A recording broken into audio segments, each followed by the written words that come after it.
कल मैंने आपको कहा था ये वाला कॉन्सेप्ट फिर से समझाऊंगा, सारी बातें फिर से बताऊंगा। इसका आंसर था +33 प्लस का 33।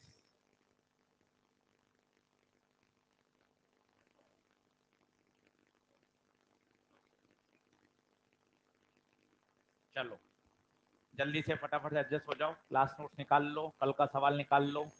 आज पूरा दिन सेल्फ इंडक्शन पढ़ाऊंगा और उसके बाद म्यूचुअल शुरू करूंगा। टॉपिक आसान है, ईएमआई एसी बहुत आसानी से तैयार कर लोगे। 6 सवाल आते हैं ईएमआई एसी ईएमडब्ल्यू के नीट में।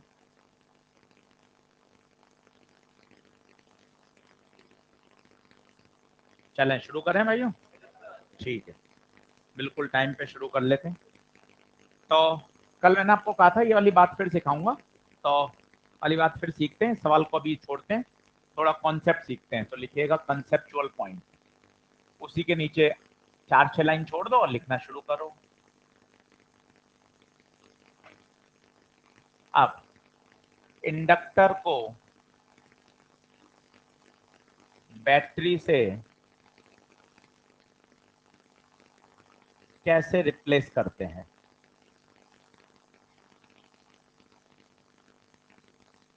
इंडक्टर को बैटरी से कैसे रिप्लेस करते हैं?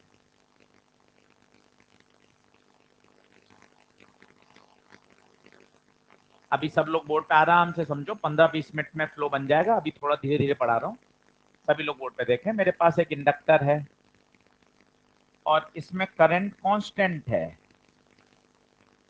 बच्चों अगर करंट कांस्टेंट है तो ये किसी भी तरह का कोई चेंज नहीं करेगा, कोई अपोज ही नहीं करेगा। ये काम ही कब करेगा, फैराडे लॉ काम ही कब करेगा, जब कोई चेंज होगा। या तो ऐसे समझो या ऐसे समझ लो, E बराबर -L di/dt। If I constant तो कांस्टेंट का डिफरेंशिएशन, तो आप इसको हटा दो और इसकी जगह सीधा एक वायर लगा दो, क्योंकि करंट तो क्या है, कांस्टेंट। ये किसी भी तरह का कोई अपोजिशन, कोई ईएमएफ पैदा नहीं करेगा। ई क्या है, इंड्यूस ईएमएफ। और सिंस करंट कांस्टेंट है तो ये इस केस में कितना आएगा, देख लो तसल्ली से। इंडक्टर अपोजिशन करेगा ही नहीं भाई। फैराडे लेंस कब लगते हैं, जब किसी तरह का चेंज होता है। इस चैप्टर की आत्मा ये है। ये ई क्या है, induce EMF, Faraday law. Faraday law बोले तो चेंज, आप तो कह रहे हो करंट कांस्टेंट है तो किसी भी तरह का चेंज नहीं है, तो किसी तरह का इंड्यूस ईएमएफ भी नहीं है। अब अगर इंडक्टर में करंट इंक्रीजिंग हो, करंट इंक्रीजिंग हो, खुद सोचिए क्या करेगा ये, अपोज। लेंस लो याद करिए, सेम दिशा में करंट या उल्टी दिशा में। अब उल्टी दिशा में करंट के लिए ये इस तरह की बैटरी बनाएगा। ऐसी ही क्यों बनाएगा, जरा महसूस करिएगा। मेन करंट तो यहां है ही, इसकी करंट इसके प्लस से निकलेगी, तो ये करंट इस मेन करंट का अपोज करेगी। दिस इज कॉल्ड, इंडक्टर को बैटरी से कैसे रिप्लेस करते हैं। आई इंक्रीजिंग है, कहीं रटने की जरूरत नहीं है, आराम से देखिए। पहले ये बताइए करंट बढ़ रहा है, ठीक बात है, लेंस ले आइए तुरंत। करंट बढ़ रहा है, क्या बोलोगे, उल्टी दिशा में पैदा करो। मतलब ये कैसी करंट फ्लो कराएगा, इंड्यूस अपोजिट। अपोजिट फ्लो कराने के लिए कहां से करंट निकलेगी बताइए, प्लस से। तभी तो इस मेन करंट का क्या कर पाएगी, अपोज। वो मैंने करंट यहां दिखाई नहीं है, यहाँ करंट तो मैंने कौन सी दिखाई है, मेन करंट। पर ये रिप्लेसमेंट दिखा दिया, इसकी जो करंट होगी वो इस मेन करंट का क्या करेगी, अपोज। इसका ईएमएफ एल di/dt। अब मैं यहां माइनस नहीं लगा रहा, क्योंकि मैंने यहां प्लस माइनस सोच समझ के ही तो लगाए हैं। अब यहां माइनस लगाने की आवश्यकता नहीं है। एक बार और सुनना तो मजा आ जाएगा, एक बार और सुनिएगा। चलो समझना अच्छे से। ये इंडक्टर, ठीक है सर, इसमें से करंट फ्लो हो रही है और करंट कैसी है, डिक्रीजिंग, करंट है डिक्रीजिंग। ज्यादा रटने की आवश्यकता नहीं है, बिल्कुल सीक्वेंस से सोचेंगे आ जाएगा। करंट डिक्रीजिंग, मुद्दा इंक्रीज या डिक्रीज का नहीं है, मुद्दा है चेंज का। क्या चेंज हो रहा है? मतलब इंड्यूस ईएमएफ आएगा, इंड्यूस करंट आएगा। बात नंबर एक। थॉट नंबर दो, लेंज क्या कह रहा है? अगर डिक्रीजिंग है सेम डायरेक्शन में पैदा करो, मतलब ये जो करंट फ्लो कराएगा, अभी मैं बना रहा हूं मिटा दूंगा, इसकी इंड्यूस करंट भी क्या इसी दिशा में होगी? सोच, इस दिशा में करंट के लिए बैटरी का प्लस इधर आएगा ना, तभी तो करंट इस दिशा में जाएगी। ये करंट और मेन करंट मिलकर ही तो करंट को क्या करेंगे? बढ़ाएंगे। ये रिप्लेसमेंट आ गया। ये कौन सी करंट है बोलो? इंड्यूस। सेम दिशा में ही क्यों है? क्योंकि करंट डिक्रीज है। लेंज लॉ, डिक्रीज है तो बढ़ाओ, बढ़ाओगे कैसे? सेम दिशा में। इस दिशा में करंट के लिए बैटरी का प्लस यहां आना पड़ेगा। बोलो क्या बात क्लियर हो रही है? अब बताइए, ये मैं कौन सी करंट दिखा रहा हूं बार बार? Main current. अब इसका जो ईएमएफ होगा वो होगा एल डी आई बाय, अब माइनस नहीं लगा रहा क्योंकि माइनस ये मैंने साइन सोच समझ के लगा दिए, अब यहां माइनस की आवश्यकता नहीं है। लिख लो तीनों। इसे कहा जाता है बैटरी इक्विवेलेंट। इंडक्टर की जगह आप इस तरह से बैटरी लगा सकते हो। इंपॉर्टेंट है करंट का व्यवहार। अगर करंट इंक्रीजिंग है तो अपोज करेगा, डिक्रीजिंग है तो उसी दिशा में। बस यही दो बातें काम की है।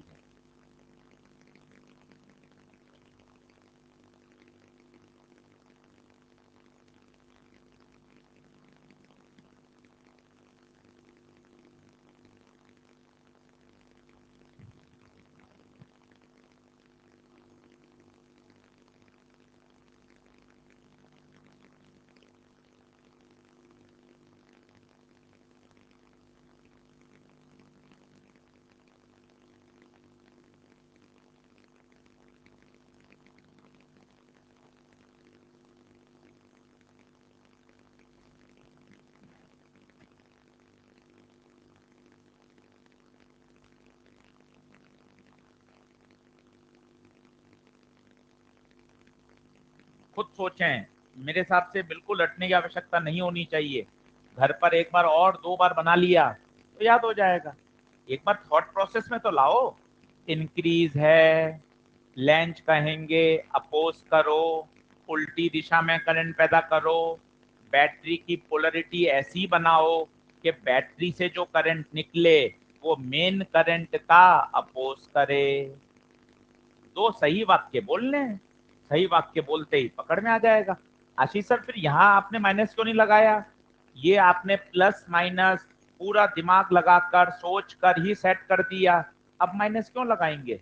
वही कुलम वाली बात होती थी। कुलम फोर्स में जब तीर का निशाना आ गया तो फॉर्मूले में क्यू का साइन नहीं आएगा। तीर का निशान आपने कैसे लगाया था? सोच समझ के तो लगाया था, प्लस माइनस क्यू। जब आपने चित्र में तीर का निशान लगा दिया तो फिर अब फॉर्मूला लगाते समय उसमें प्लस माइनस क्यों रखे जाएंगे? क्योंकि आपने तीर के निशान में उस माइनस साइन का प्रभाव ले लिया।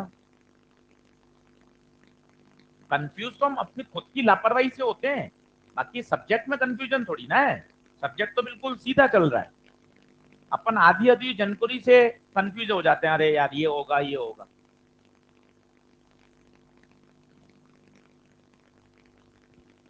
हाँ जी बोलिए। तेज बोल। इंडक्टर और सोलेनॉइड में कोई अंतर नहीं है, बिल्कुल सही है, अच्छा सवाल पूछा आपने। जब सोलेनॉइड को किसी इलेक्ट्रिक सर्किट में काम में लिया जाता है तो वही क्या कहलाता है? इंडक्टर। सोलेनॉइड को जब इलेक्ट्रिक सर्किट में काम लिया जाता है तो वही क्या बन जाता है? इंडक्टर। बहुत अच्छा प्रश्न पूछा। ये अकेला एक सोलेनॉइड है, पर किसी सर्किट में जब काम में लिया जाता है तो इसको फिजिक्स की सर्किट की भाषा में क्या कहा जाता है? इंडक्टर। क्लियर है भाई? गजब, तो हिम्मत कर लिया हाथ खड़ा करके पूछने की। बहुत बढ़िया। पूछ लिया करो ऐसे सवाल, कई लोगों के मन में आते हैं पूछ नहीं पाते, तो भाई ने पूछ लिया।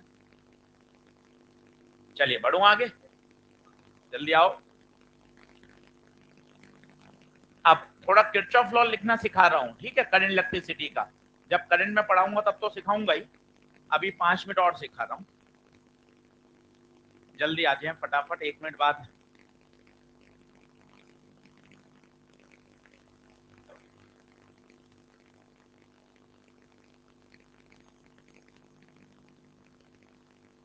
करें नेक्स्ट करूं क्या?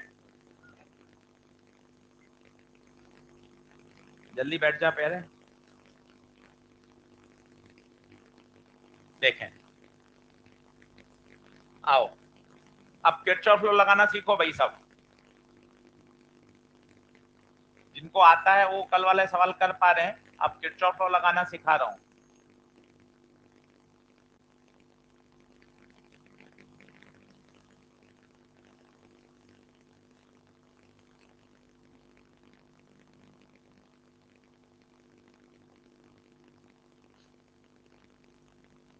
चलिए सब लोग बोर्ड पे देखें और किरचॉफ लॉ लगाना सीखें। सबसे पहले बिल्कुल बेसिक, हमेशा कोशिश करें करंट की दिशा में चलें, कभी गलती नहीं होगी। बताइए करंट कहां से कहां? ए से बी। ए पे खड़े हुए वीए। जब रेजिस्टेंस में करंट जाती है तो रेजिस्टेंस वोल्टेज का ड्रॉप करता है। अच्छे शब्द बोलें, रेजिस्टेंस वोल्टेज का ड्रॉप करता है। ड्रॉप मतलब नुकसान। कितना नुकसान? Minus I into R. कहां पहुंच गए? ये हो गया सर। इसमें लगाना सीखिए। मान लो करंट यहां जा रही है, ए से शुरू हो जाइए, we A minus I R. छोटे से बड़ा, छोटे से बड़ा फायदा, कम वोल्ट से ज्यादा वोल्ट फायदा, लोअर पोटेंशियल से हायर पोटेंशियल फायदा, प्लस ई बराबर कहां पहुंच गए? धीरे धीरे सब आ जाएगा, कोई टेंशन नहीं है। अब मान लो यहां आई है, ये आई इंक्रीजिंग है, ये आई इंक्रीजिंग है। अब तुम्हें इंडक्टर डरा रहा हो तो पहले तुम इंडक्टर को बैटरी से रिप्लेस करने की कोशिश करो। चलो बैटरी से रिप्लेस करते हैं, घबराना मत, सुनना। करंट कैसी है? बढ़ती हुई। इंडक्टर क्या करेगा? अपोज। इंडक्टर की बैटरी ऐसे बनाना जो इस मेन करंट का क्या करे? अपोज। मेन करंट आगे, इंडक्टर की धारा पीछे, तो इंडक्टर का रिप्लेसमेंट ऐसा। और कितना voltage? L D I by. अब देखिए नया फोटो बना रहा हूं, ये आर, ये ई, और ये इंडक्टर का रिप्लेसमेंट। इसको बॉक्स में डाल दिया ताकि अलग से चमके। ये इंडक्टर रिप्लेसमेंट कितने का? L D I by D t. ये बिंदु बी, ये बिंदु ए, और ये मेन करंट आई। क्या कुछ को समझ में आ रहा है प्यारे? रेजिस्टेंस वही, बैटरी वही, इंडक्टर को रिप्लेस मारा। ऐसा ही प्लस माइनस क्यों आया? क्योंकि करंट इंक्रीजिंग है। 5वीं बार है, सुनना। करंट इंक्रीजिंग है, इंडक्टर अपोज करेगा, मेन करंट के अपोज करंट फ्लो कराएगा। मेन करंट आगे है, अपोज करंट पीछे। पीछे के लिए करंट के लिए प्लस यहां होगा, तभी तो करंट कहां आएगी? पीछे। बोलिए क्लियर है? अब लगाइए फिर से किरचॉफ लॉ, बोलिए। V A minus I R, बड़े से छोटा, हायर से लोअर, नुकसान माइनस ई, हायर से lower minus L D I by. कहां पहुंच गए? बोलो, कोई कंफ्यूजन का स्टेट नहीं रखिए। 2 प्रश्न और देख लीजिए, एकदम क्रिस्टल क्लियर चाहिए। ऐसा नहीं प्लस आ रहा है, मैं माइनस सोच रहा हूं, तेरा क्या आ रहा है, ऐसे शब्द नहीं चाहिए। यही आएगा, इतना सटीक चाहिए। 5 सवाल और करने पड़े कर लीजिए, कोई टेंशन नहीं है, पर इतना सटीक आना चाहिए कि सर यही होगा आशीष सर, मैं ये सोच रहा हूं, मुझे ये लग रहा है सर, ऐसा नहीं चाहिए भाई। अभी अभी समझाता हूं वापस, लिख बना लीजिए फटाफट।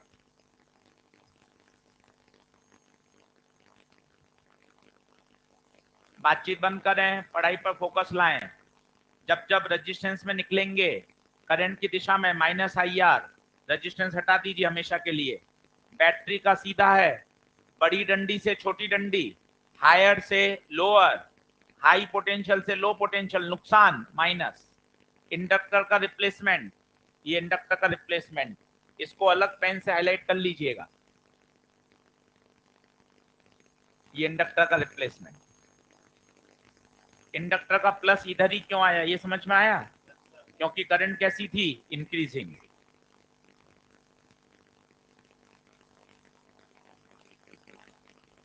आएगा, नीट में आया हुआ है क्वेश्चन 2 बार, इसलिए प्रोफाइल फेमस है। चैप्टर आसान है, ज्यादा नहीं है चीजें। कुल मिला के 8 से 9 कॉन्सेप्ट हैं पूरे ईएमआई में। अच्छे से पीछे पढ़कर कर लोगे, तैयार हो जाएगा।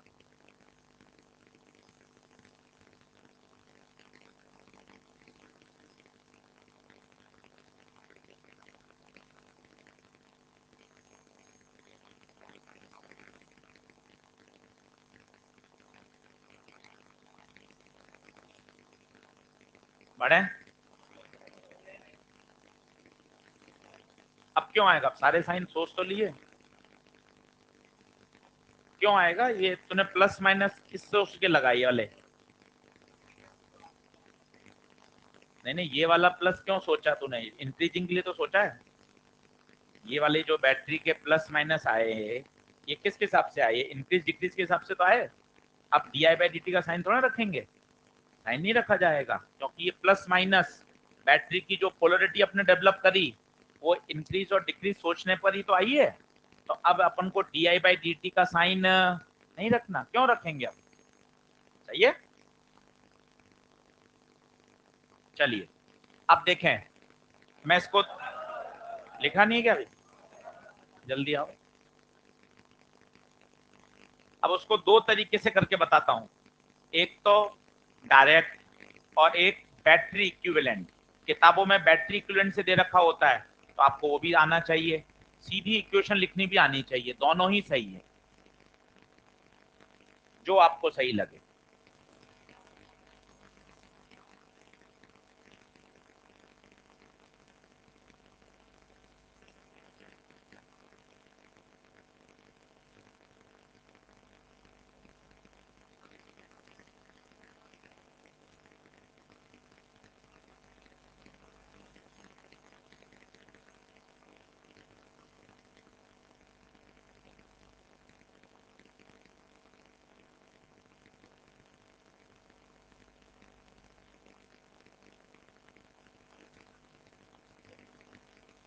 अपने सवाल सॉल्व करने के लिए, नहीं तो अपन लगा नहीं पाएंगे ना इक्वेशन। चलो अब सीखना, दो तरीके से सिखा रहा हूं, जो आपको अच्छा लगे वो देखना। मेथड 1 मैं किस तरीके से करता हूं वो आपको बता देता हूं। दो बातें याद रखते हैं, हमेशा करंट के साथ चलो, और जब जब इंडक्टर में से गुजरो, जब जब इंडक्टर में से गुजरो तो minus L D I by D T लगाओ। ये पहला तरीका है। आइए एक बार बोर्ड पे देखना।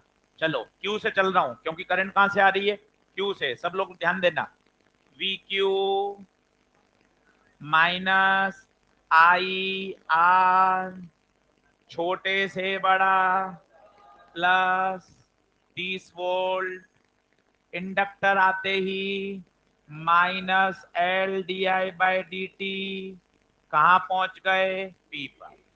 ये इस तरह से किया जाता है। एक बार वैल्यू डाल दो, आई कितना? I 1, R 2, 30, L 50 milli henry, D I by D t minus क्योंकि डिक्रीजिंग है, माइनस क्योंकि डिक्रीजिंग है, कितनी? 10⁻² बराबर वीपी। वी क्यू -2 प्लस 30, 2 और 1 3 माइनस का 5 बराबर वीपी प्लस का 5, और मुझे चाहिए वीपी माइनस वी क्यू। तो 30 और 5 35, 35 में 2 गया 33। ये तो है भाई सबसे बढ़िया तरीका, कुछ भी नहीं करना, जब जब इंडक्टर में से गुजरो minus L D I by D t, and always put d I by D t with sign. ये है तरीका एक।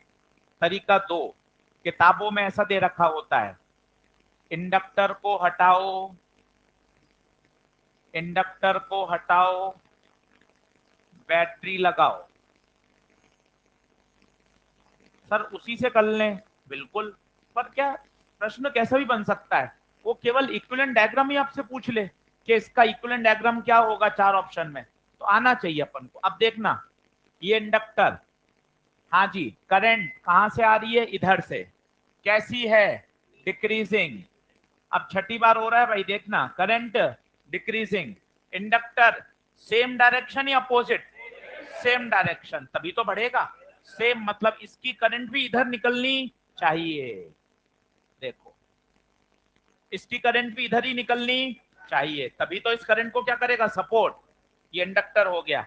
आगे ये तुम्हारी बैटरी, ये तुम्हारा रेजिस्टेंस, ये कौन, Q, ये कौन, 30, और ये L d I by D t, ये P। करंट कहां से, Q से। चेक करते हैं, बोलो, VQ माइनस IR छोटे से बड़ा प्लस 30 छोटे से बड़ा plus L D I by equal to V Q. तो V Q I I I I 1 R 2 L 50 milli henry D I by D T 10 two. अब यहाँ इंक्रीजिंग डिक्रीजिंग का साइन नहीं, इंक्रीजिंग डिक्रीजिंग का यहाँ दिमाग लगा तो लिया, ये लाल पेन में दिमाग लग चुका है ना, अब नहीं, देख सेम कन्वर्ट हो गया बिल्कुल। पहला नेगेटिव -2, दूसरा पॉजिटिव +30, तीसरा पॉजिटिव, तीसरा पॉजिटिव, दोनों से आंसर एकदम सही आएगा। तो एकदम क्लियरिटी चाहिए, जो तुम्हें पसंद आ रहा हो वो लगाओ, जो तुम्हें अच्छा लगे वो लगाओ, आना सब चाहिए। तो मानना ऑप्शन यही आ गया, उसने पूछा ही नहीं सॉल्व, उसने पूछा सही इक्विवेलेंट डायग्राम बनाओ, और चारों ऑप्शन में यही बना हुआ आ गया भाई, तब तो अपन को ये कॉन्सेप्ट आना चाहिए। देख लो, मैंने पूरा सवाल आपके सामने खोल दिया है, हर तरीके से आपको करके दिखा दिया, ये अप्रोच होती है। अब आप कैसा भी सवाल कर सकते हैं, कोई प्लस माइनस की परेशानी नहीं, कहाँ साइन रखें कहाँ नहीं रखें, सबके जवाब हैं तुम्हारे पास, तुम दिमाग नहीं लगाते। ये तुमने प्लस माइनस सोचते समय सब सोच तो लिया ना, इंक्रीजिंग डिक्रीजिंग, जब यहाँ सोच लिया तो अब D I by D T का साइन क्यों रखोगे। और यहाँ क्या सोचा, जब जब इंडक्टर में से गुजरोगे तब तब minus L D I by D T लगाओ, और फिर D I by D T का क्या रखोगे, साइन।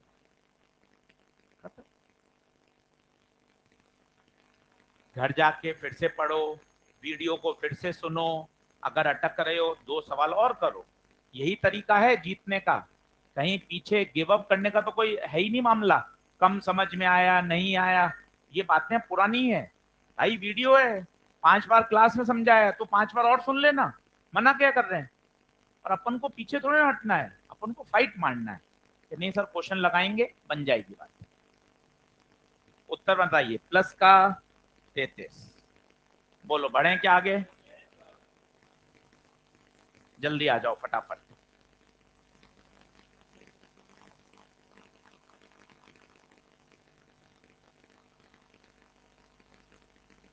अब इसी में आता है आरएल सर्किट, वो पढ़ेंगे, हेडिंग डालिए आरएल सर्किट, आर बड़ा एल बड़ा, आरएल सर्किट। बच्चे इससे जनरली भागते हैं कि बहुत ज्यादा इसमें मैथमेटिक्स है, पर इतना ज्यादा कठिन टॉपिक है नहीं, अगर आप बहुत तरीके से करोगे तो तैयार हो जाता है। परीक्षा के लिए इंपॉर्टेंट बहुत कम है, क्योंकि इस पे सवाल बहुत कम आए हैं। ये हो गया था क्या, लिख लेते,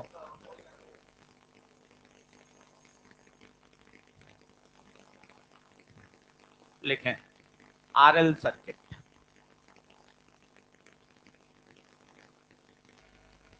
चलिए साहब पूरे मन से समझ लीजिए, एक बार में क्लास में तैयार हो जाएगा, कभी परेशान नहीं होंगे।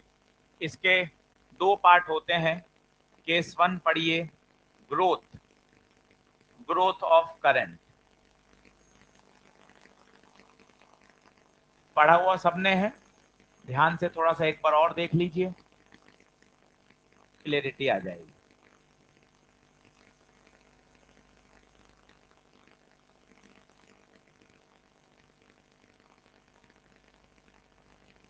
डायग्राम बनाते चलें, साथ साथ जब लिखते हैं साथ साथ लिखा करो, देखा मत करो बैठकर। बोर्ड देखते रहते हो बढ़िया कि हाँ सर लिख रहे हैं, साथ साथ लिखा करो, अलग से बोलने की जरूरत नहीं पड़े।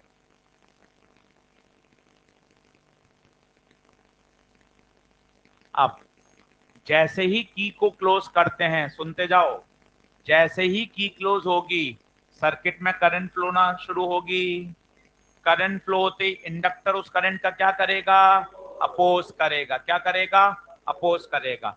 जल्दी से किरचॉफ लॉ लगाओ इस सर्किट में, बोलना करंट के साथ चल रहे हैं, बोलो माइनस का आई आर, इंडक्टर आते ही minus L D I by D T, कुछ नहीं कुछ नहीं कुछ नहीं, छोटे से बड़ा प्लस ई, लूप खत्म, जीरो। इसको आप सॉल्व करेंगे, मैथ से आवश्यकता नहीं है उसकी, मैथ्स की डायरेक्ट फॉर्मूला याद होना चाहिए। आई बराबर ई बाय आर, 1 माइनस ई की power R T by L, ये स्टैंडर्ड फॉर्मूला है ग्रोथ ऑफ करंट। सर ये ग्रोथ शब्द कैसे आ गया? ग्रोथ का मतलब है सर्किट में करंट क्या हो रही है? बढ़ रही है। जब t बराबर 0 पर सर्किट ओपन था तब सर्किट में करंट कितनी थी? 0। आपने की को क्लोज किया, सर्किट में करंट क्या हो रही है? बढ़ रही है। इसका जब आप ग्राफ बनाएंगे तो एक्सपोनेंशियल इंक्रीजिंग ग्राफ आएगा, 1 माइनस वाला, जो कुछ इस तरह से होता है, करंट बढ़ती जा रही है। इसमें एक स्पेशल टर्म होती है बच्चों, जिसे बोला जाता है टाइम कांस्टेंट, जिसका सिंबल होता है टॉ, और जो होता है एल बाय आर।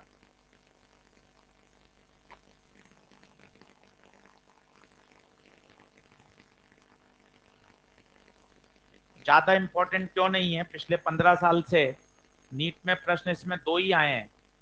कारण है एनसीईआरटी में आरएल सर्किट नाम का कोई टॉपिक नहीं है। ईएमआई में इक्का दुक्का सवाल आए हुए हैं पहले एम्स में, पर आपको पूरे अच्छे से करना चाहिए।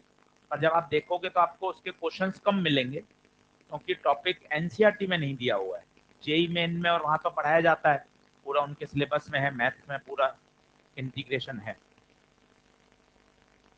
अब एक एक टर्म के साथ इसमें दोस्ती कर लीजिए, सिर्फ मैथ्स की वजह से हम परेशान होते हैं। आई कौन है? करंट। ई कौन है? बैटरी का ईएमएफ। आर कौन है? रेजिस्टेंस। एल कौन है? L inductor, coefficient of self induction, क्या बोलते हैं इसे? Coefficient of self induction.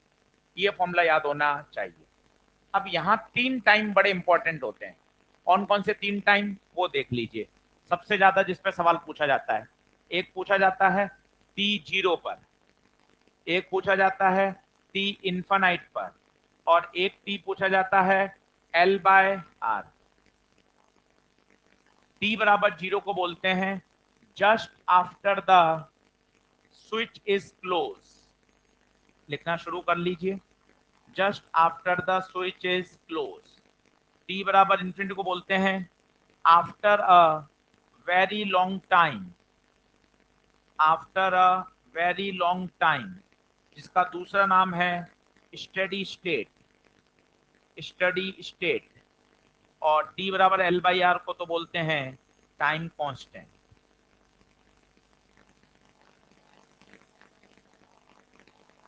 अब इन तीनों को अपन सोचकर, बढ़िया समझकर एक बार लिखेंगे, फिर सवाल शुरू कर सकते हैं।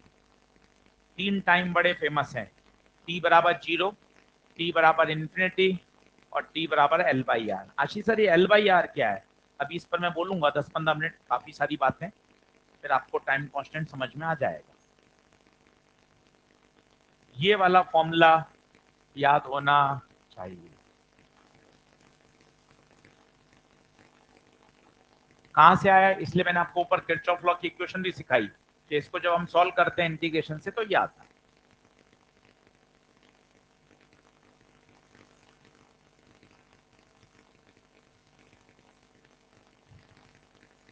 बोले बढ़े क्या आगे?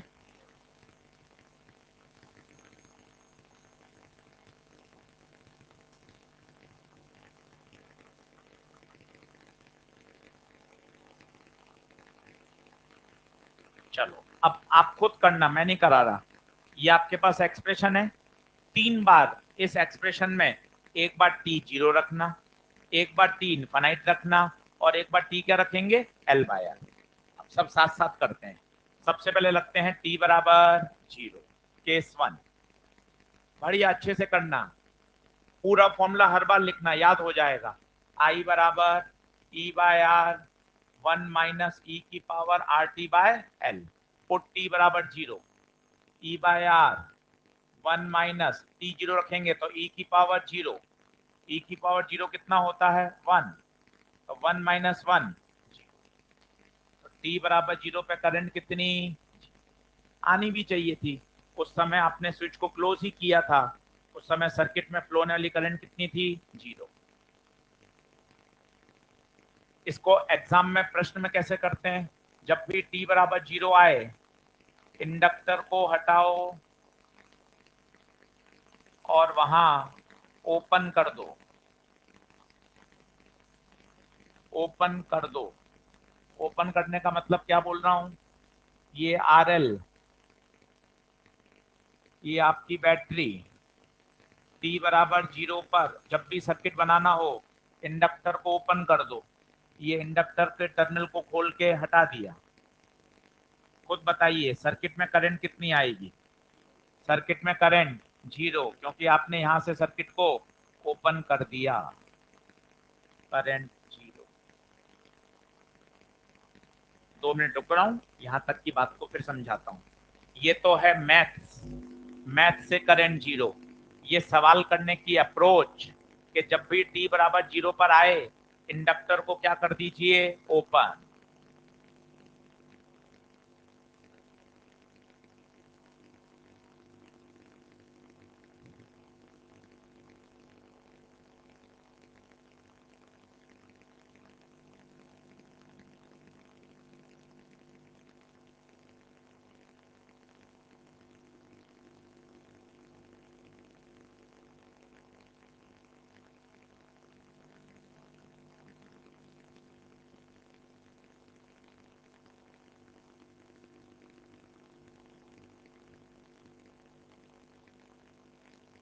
पढ़ूं क्या आगे? अब केस 2, टी बराबर इन्फिनाइट, इसे बोलते हैं स्टेडी स्टेट। फॉर्मूला आपके सामने है, मैथ से खुद करिए तभी डर हटेगा। मैं सीधे आंसर लिख दूंगा, मजा नहीं आएगा। मैथ से करके थोड़ा मुझके साथ हैबिचुअल होते हैं, नहीं तो क्या है, सीधे सीधे आंसर रट लोगे ना तो फिर टॉपिक से डर लगता है। मैथ्स की इक्वेशन एक बार रखो ना, टी इन्फिनाइट रखना है, E by R 1 - e⁻ infinite होता है 0, तो आई बराबर ई बाय आर 1 - 0, तो current comes out to be E by R. अब इसका क्या जुगाड़ है, इसका जुगाड़ है टी बराबर इंफिनिटी पर इंडक्टर को हटाओ और एक कनेक्टिंग वायर जोड़ दो, एक कनेक्टिंग वायर जोड़ दो, इसे बोलते हैं कनेक्टिंग वायर लगाना। तो इंडक्टर था, इंडक्टर की जगह एक वायर लगा दो। सोचो अब एक कनेक्टिंग वायर लगा दोगे तो इंडक्टर का तो रोल ही खत्म हो गया। तो सिंपल ओम्स लॉ 10वीं क्लास बन गई, एक ईएमएफ एक रेजिस्टेंस, आई बराबर ई बाय आर। मैथ से भी वही आ रहा है, इस तरीके से भी वही आ रहा है। मन में प्रश्न आता है, सर ये क्यों कर रहे हैं, कनेक्टिंग वायर क्यों लगा दिया? विज्ञान पढ़ रहे हैं तो हर चीज का क्यों है, क्यों इंडक्टर खत्म क्यों हो गया? आप खुद सोचिए, कुछ समय बाद सर्किट में करंट कांस्टेंट हो जाएगी। जब करंट अपनी सैचुरेशन कांस्टेंट पहुंच जाएगी तो इंडक्टर का रोल ही खत्म। इंडक्टर पैदा ही क्यों हुआ है? To oppose the change in current. E बराबर L D I by D T. जब सोचिए करंट कांस्टेंट हो गई तो इसका पोजीशन खत्म हो गया। ये देखिए, ये देखिए, करंट कांस्टेंट हो गई, अब पोजीशन खत्म, इंडक्टर की जगह क्या आ गया? वायर।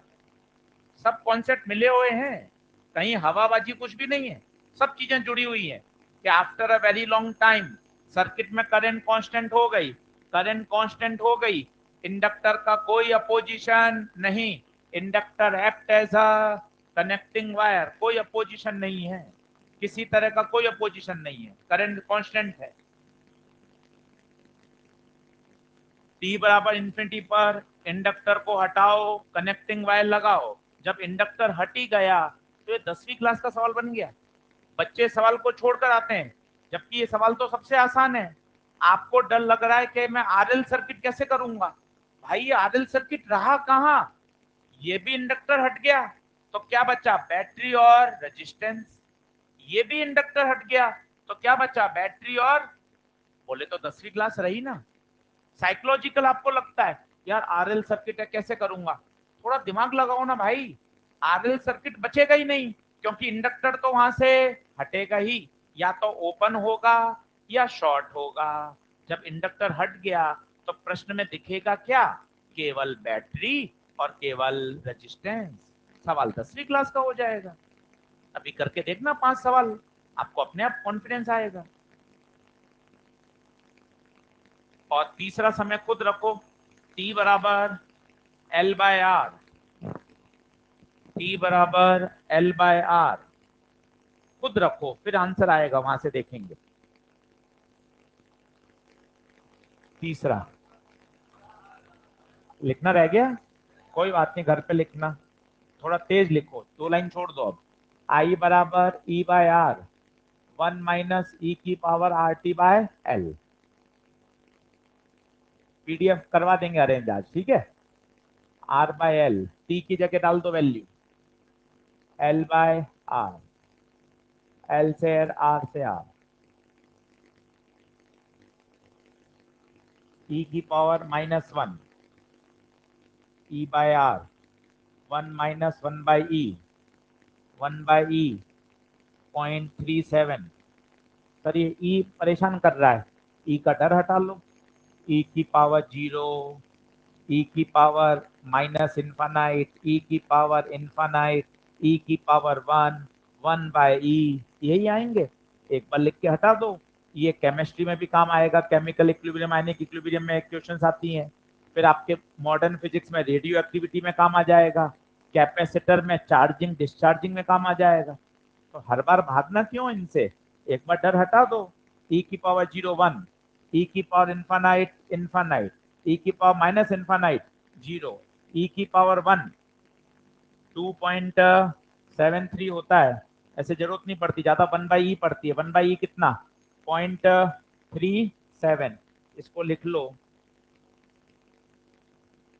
1/0.37, फ्रैक्शन में ही सॉल्व हो जाता है। तो 1 - 0.37 बताइए कितना आएगा? 0.63, कितना? 2.7।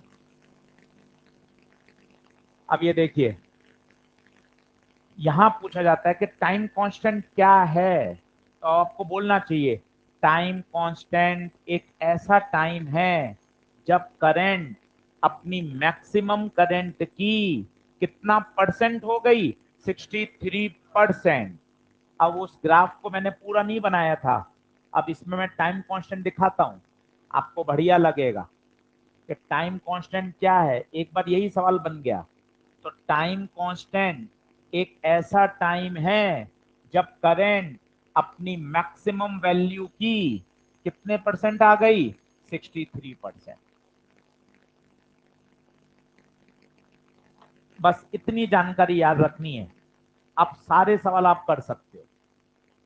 बहुत फॉर्मूले मत रटिए, किताबों में बहुत फॉर्मूले हैं इसके, मत रटिए, केवल बेसिक जानकारी से सारे प्रश्न हल हो जाएंगे। टाइम कांस्टेंट की परिभाषा लिख लो। टाइम कांस्टेंट एक ऐसा टाइम होता है, the time eight which current becomes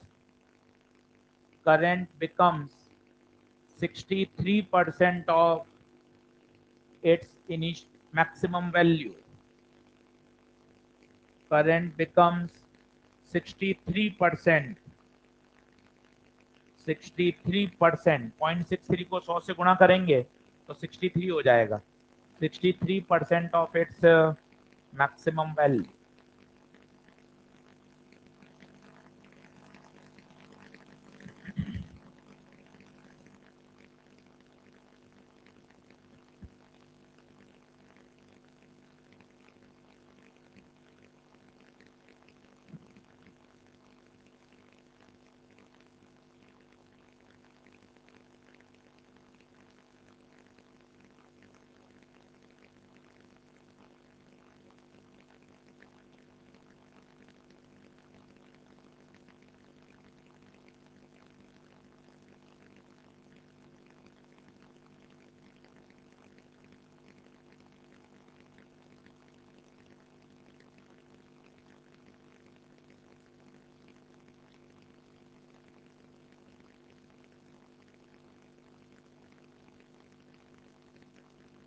तीन टाइम फेमस हैं, 0, इन्फानाइट और L/R। केस 2 देख लो, किसी का रह गया हो तो।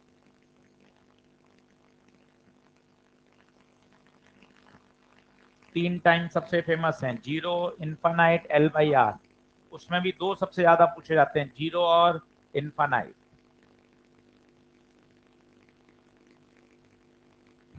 बोलिए, बढ़े क्या आगे?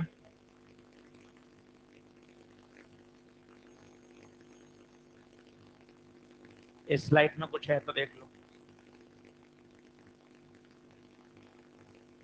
ये वैल्यू लिख लो, हर जगह काम आएगी, हर जगह यूज आएंगी।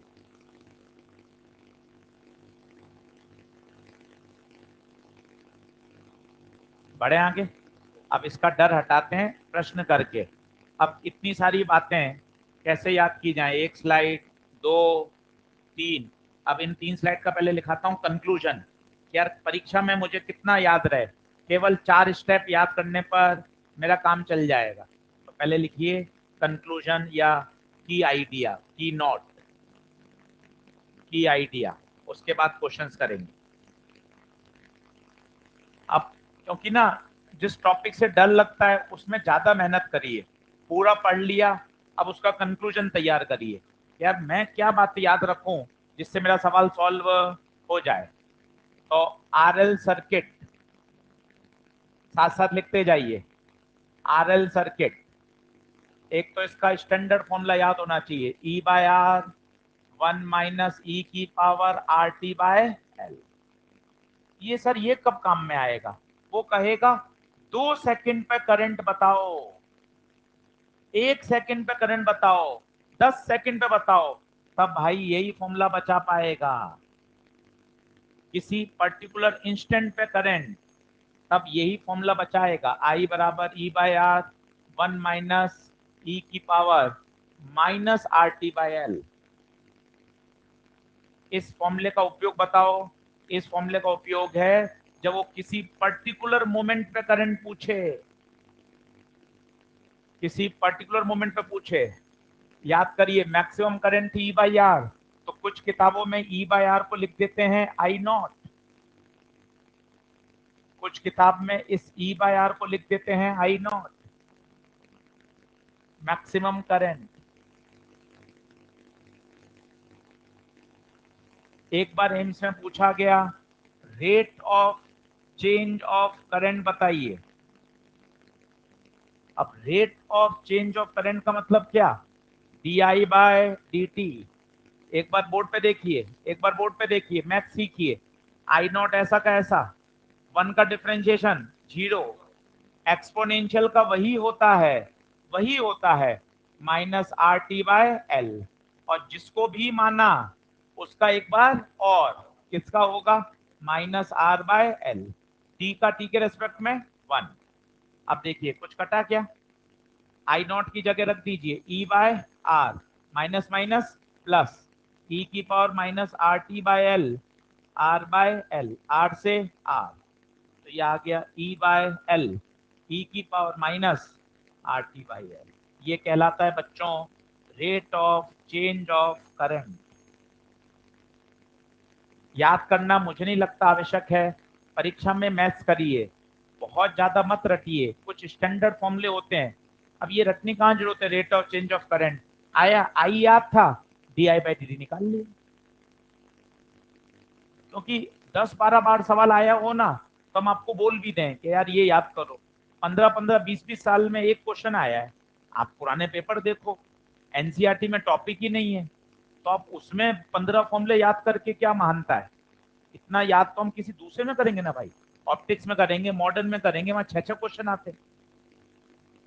तो एनर्जी बहुत सही दिशा में लगाइए, ऐसा नहीं है कि कठिन टॉपिक है सवाल ही नहीं आते भाई उसी पे एनर्जी लगा रहे हो।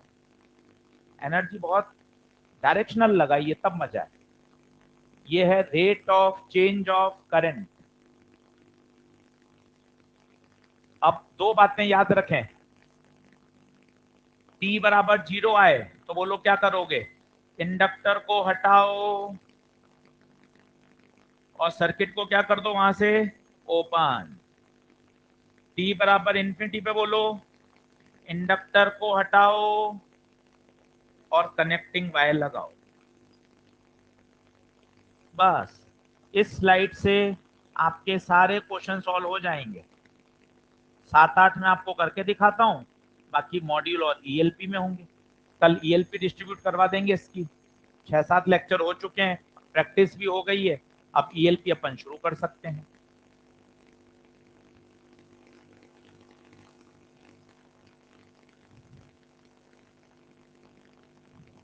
ये पूरा निचोड़ आ गया है, आप इसको 5 बार 6 बार रफ पन्ने पे लिखो, याद करो, और अपने आप धीरे धीरे डर हटेगा, देखने से नहीं हटेगा,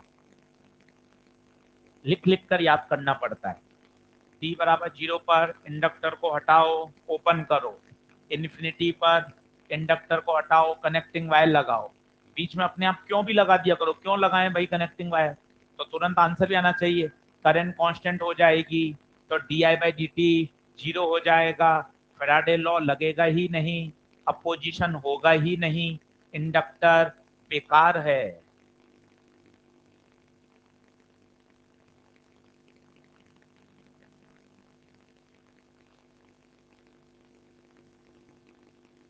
ये फाइनल कॉल है आरएल सर्किट की, यही मार्च अप्रैल में भी सिखाऊंगा जब रिवीजन कराऊंगा, यही वाली स्लाइड बनाऊंगा, इससे आपने आरएल के सारे प्रश्न हल हो जाएंगे।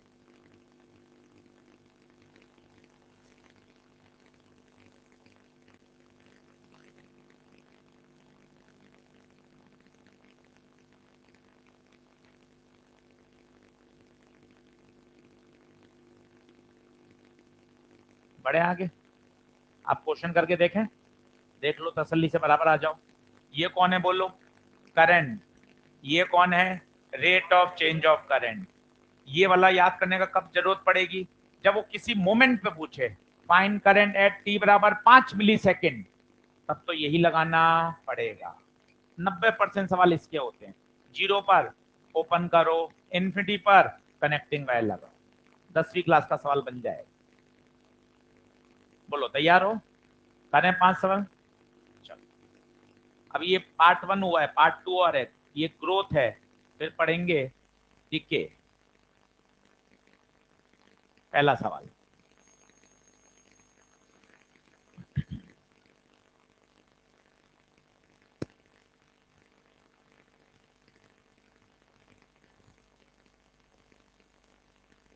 पहले क्वेश्चन लिख लें फिर डायग्राम बड़ा कर देता हूं। स्टडी स्टेट, स्टडी स्टेट मतलब टी बराबर infinite,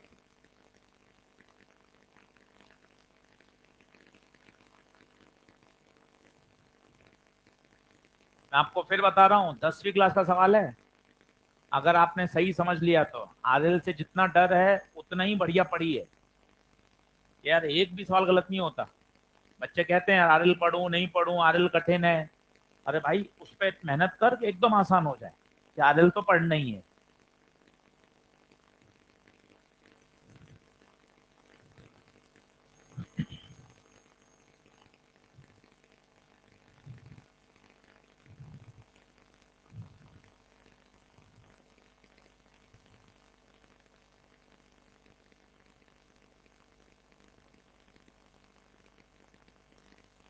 steady state, steady state मतलब टी बराबर इन्फानाइट, टी बराबर इन्फानाइट पर इंडक्टर हटाओ, इंडक्टर हटाओ, कनेक्टिंग वायर लगाओ।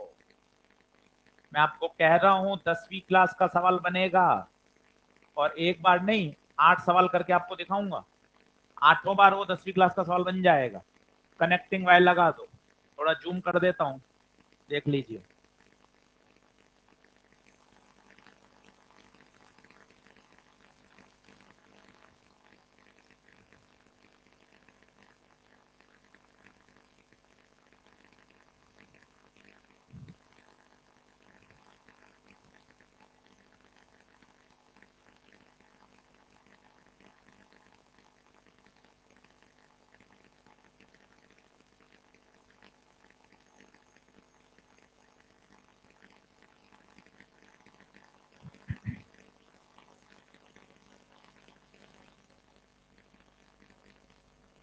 हाँ जी, बहुत आसान है।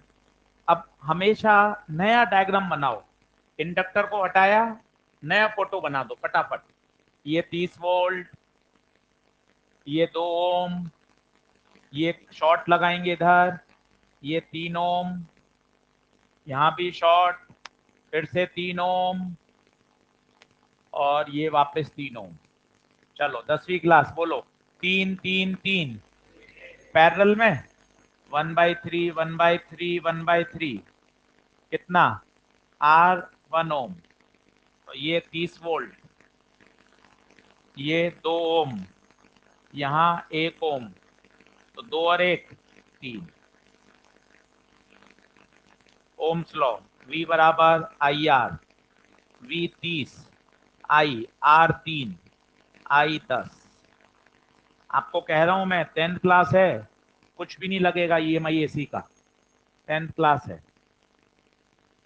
10 एम्पियर, 2021 का सवाल है।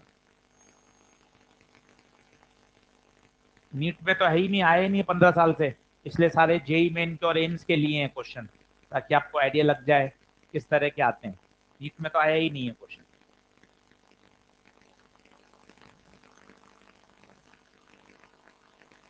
बार बार वो लाइन लिखिए, आलस मत करिए। इंडक्टर हटाओ, कनेक्टिंग वायर लगाओ। जब क्लास में आ गए हैं, घर से छोड़कर यहाँ आ गए हैं पढ़ने, पूरा लिखो। कि नहीं आलस किस बात का, अपने मन को कठोर करो, पूरा लिखना है। इंडक्टर हटाओ, कनेक्टिंग वायर लगाओ, मन लगाना पड़ेगा। मन तो इधर उधर ही भागेगा भाई, मन को कठोर करके पढ़ाई पर फोकस करना पड़ेगा।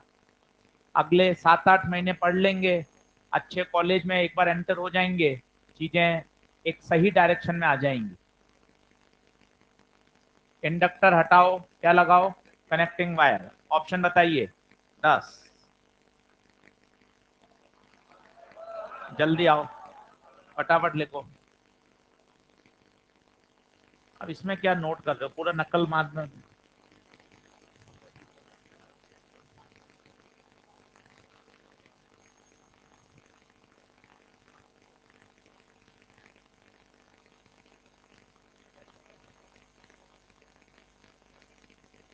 अगला ऑप्शन मत लिखना, सिर्फ क्वेश्चन पे जूम कर रहा हूं, देख लें।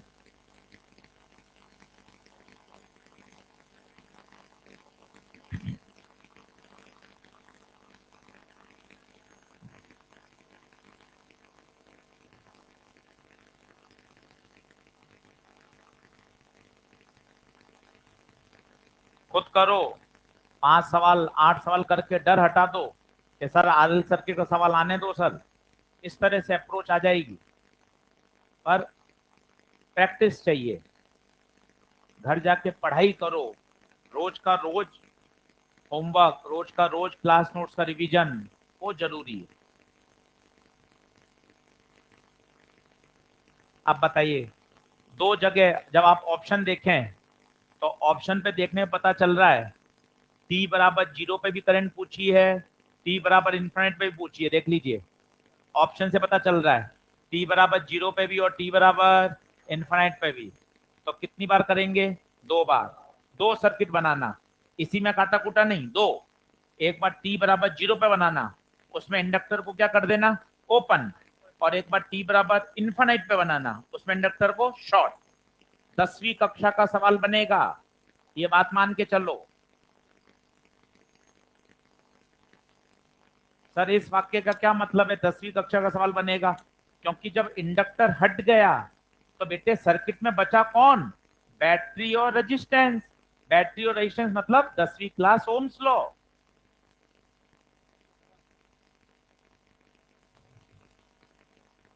इंडक्टर हट गया, अब इंडक्टर तो है ही नहीं, तो कनेक्टिंग वायर और ओपन हो गया, तो सर्किट में कौन बचा? आर और बैटरी।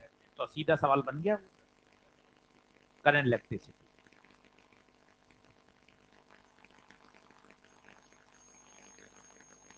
सर्किट बनाओ, बैठो मत, एक बार 0 पे बनाओ, एक बार इन्फिनिट पे बनाओ, तो आंसर आएगा।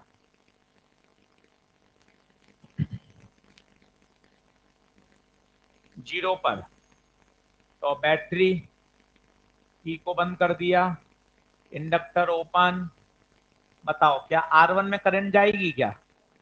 R1 में तो जाएगी नहीं भाई, रास्ता ही नहीं है। करंट यहां से आएगी, R2 में जाएगी। ओम्स लॉ लगा दो, V बराबर I R2, I बराबर V बाय R2। देखो T बराबर 0 पे आंसर आ रहा है भाई। कोई ऑप्शन कट रहे हैं क्या? हाँ, दो ऑप्शन तो कट गए, दो तो कट ही गए। दो में टाई हो रहा है, मतलब करना तो पड़ेगा पूरा। टी बराबर इन्फिनिटी पे फोटो बनाओ, इन्फिनिटी पे बताओ क्या करोगे? Connecting wire. आसान है सवाल, कहीं गलत नहीं होगा। बने रहो, इलेक्ट्रोडायनेमिक्स के 20 प्रश्न आएंगे। R1 R2 अब बताओ किस में हो गए? पैरेलल में। पैरेलल में याद करो 10वीं क्लास से, R1 R2 upon R1 plus R2, parallel. 10वीं क्लास, ओम्स लॉ। I बराबर V by R equivalent, V by R1 R2 upon R1 plus R2, ऊपर जाएगा तो V R1 plus R2 upon upon R1 R2। कौन सा option? Third.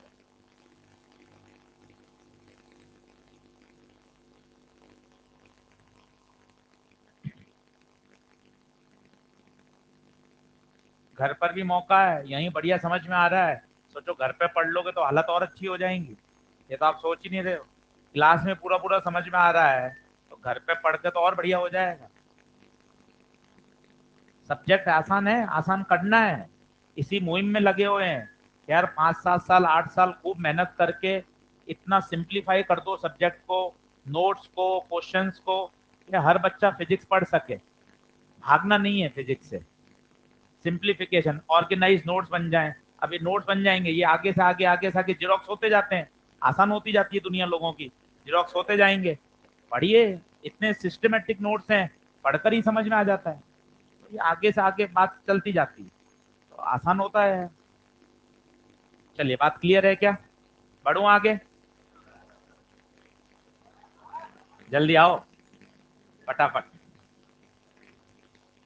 Parallel में formula R1 R2 upon R1 plus R2। Option number तीसरा।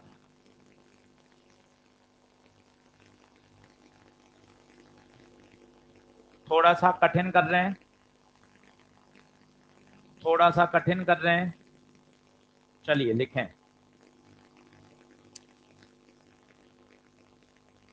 कठिन बोले तो मैथ्स से कठिन होता है, फिजिक्स तो वही है, फॉर्मूले वही लगेंगे।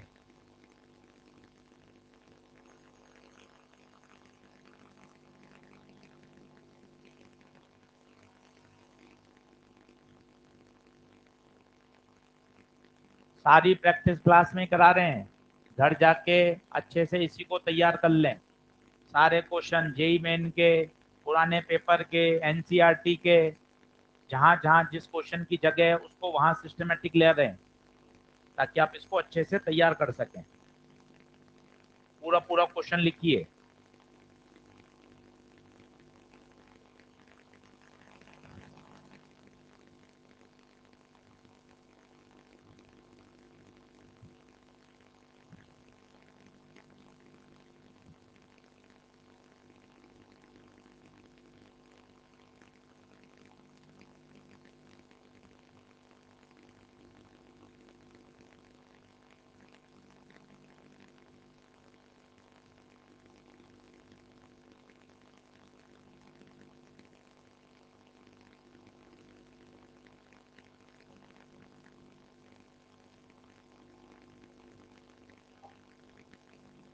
क्या कह रहा है बताओ, कि ऐसा समय बताओ जब करंट 80% हो गई अपनी सैचुरेशन की, मतलब current becomes 80% of I not. मतलब 20 से भाग देंगे तो 20 चौक 80, 20 पंजे 100, करंट कितनी हो गई, 4/5 ऑफ आई नॉट। अब वो आई का फॉर्मूला होता है ना टाइम वाला, उसमें आई की वैल्यू रखो, अब मैथ्स करनी है। और ऐसी एक्सपोनेंशियल वाली मैथ केमिकल काइनेमेटिक्स में वहां बहुत आती है, first order reaction, second order reaction, same वैसी मैथ्स है। क्वेश्चन कह रहा है current become 80% of saturation value. प्रश्न में दे रखा है current becomes 80% of saturation value.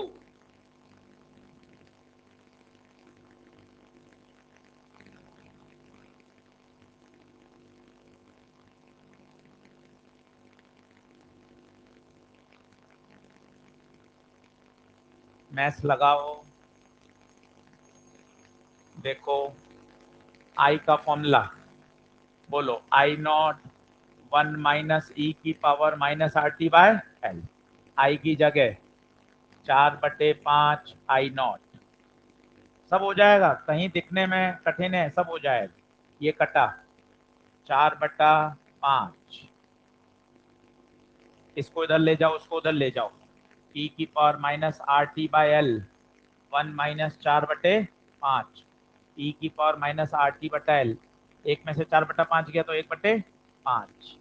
अब आपको बताओ ई वहां जाता है तो क्या बन जाता है, लॉग, तो -RT/L लॉग 1/5, -RT/L लॉग 1/5 को खोल दो, ln 1 - ln 5।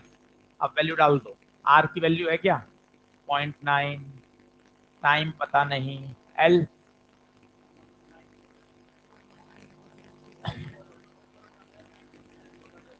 अच्छा 2 रेजिस्टेंस दे रखे हैं।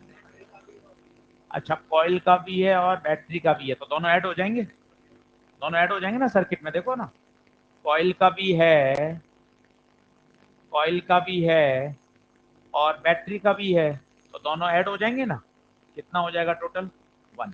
समझ में आ रहा है। कॉइल का भी कितना है, कॉइल का है, कॉइल इंडक्टेंस, इंडक्टेंस तो 0.1 और इंटर रेजिस्टेंस 0. सही बात है, तो टोटल कितना हो गया 1। फिगर बनाओ इसका, अभी बनाता हूँ। एल, एल कितना है, एल दे रखा है 10 milli henry, log 1 0, log 5 value दे रखी है क्या 1.6, माइनस से तो minus cancel, T 1.6 into 10 × 10⁻³ 1.6 into 10⁻², कोई है ऑप्शन में 1.6 इंटू 10⁻², ऑप्शन नंबर एक भाई की फरमाइश आई है कैसे इसका सर्किट डायग्राम बना दो। तो एक कॉइल है, ये कॉइल, कॉइल मतलब inductor, and resistance 0.1, and resistance 0.1 is connected through a switch, एक स्विच से जोड़ा ये स्विच, और बैटरी जिसका इंटरनेशनल कितना है 0.9, ये बैटरी और इंटरनेशनल पॉइंट, ये बन गया साहब सर्किट। ये कॉइल 10 मिली हेनरी की, ये रेजिस्टेंस और ये रेजिस्टेंस सीरीज में है, तो कुल रेजिस्टेंस कितना हो जाएगा 1।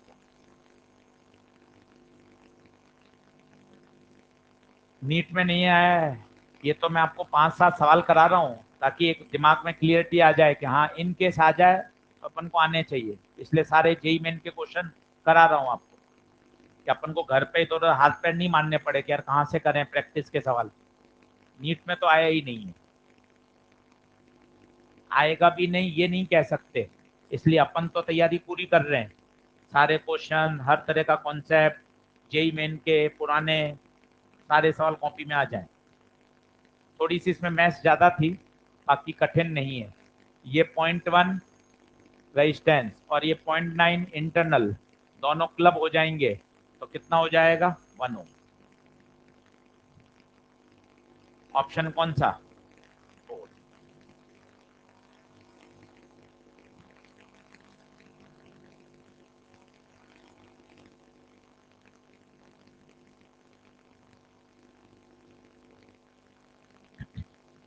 करोगे अगला? 3 हो गए, अब 2 और करो ताकि फाइनल हो जाए, अब खुद करना अगले 2, 2 में और दिमाग लगा लो।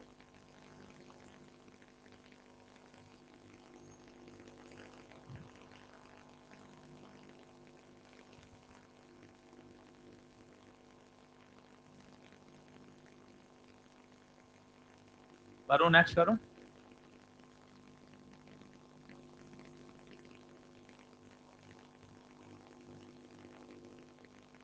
सॉल्यूशन जरूरत ना है इसके तो कर ही ली। चलिए 2 प्रश्न और, लास्ट कॉल, अब ये 2 खुद करिए, 2 प्रश्न और फाइनल आरएल सर्किट का डर हटाने के लिए।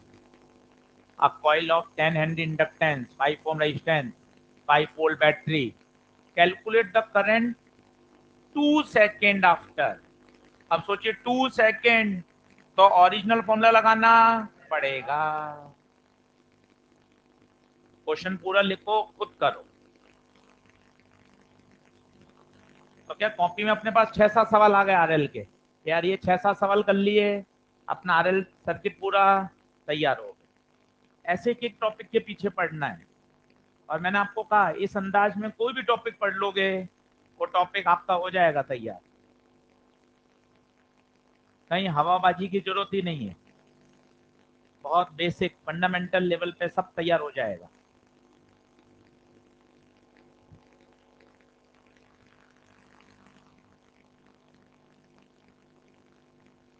प्रश्न पूरा लिखिए।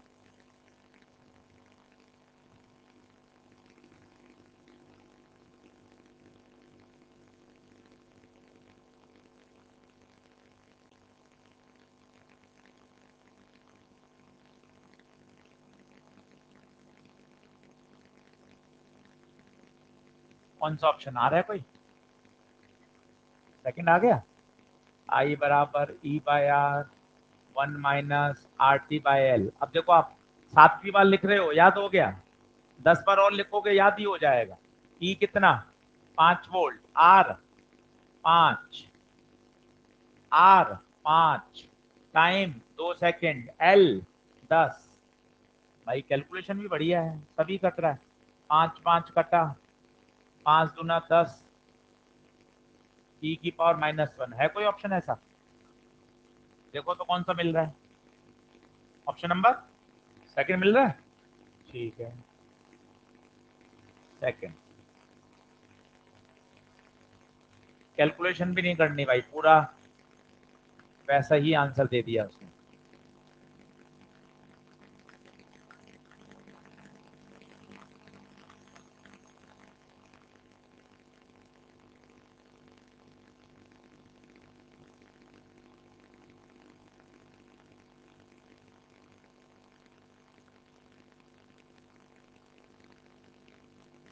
अगला खुद करें, ये एम्स का क्वेश्चन था। इसमें ध्यान से देखो उसने क्या बोला, बढ़िया। Rate of change of current मतलब क्या पूछा है, डी आई बाय, और initial rate of change of current मतलब एट टी बराबर 0। तो उसने D I by D T पूछा है। ध्यान से सवाल पढ़ो जनाब। Rate of change of current D I by D T, और इनिशियल का मतलब क्या है, टी बराबर 0।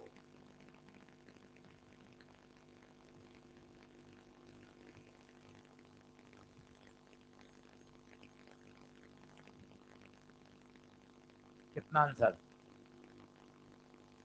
आ रहा है कोई?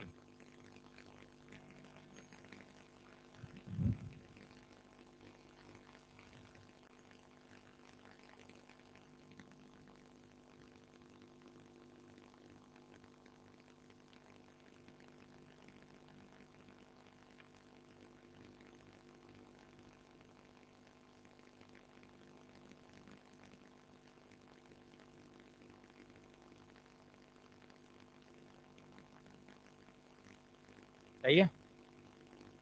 अब क्या ऐसा सवाल कर लिया ना, तब आपको D I by D T पर एक स्पेशल ध्यान जाएगा। मुझे तो पता था 16वां सवाल है, इसलिए मैंने पहले लिखवा दिया था D I by D T. अब आपने प्रश्न कर लिया तो आपको अब स्पेशल ध्यान चला गया यार, D I by D T Ms में आया हुआ है, तो rate of change of current मुझे आना चाहिए। बताओ D I by D T का फॉर्मूला, पन्ना पलटा, बताओ क्या मिला बेटा, ई बाय एल, ई की power minus R T by L. E है कितना, 5, एल है, एल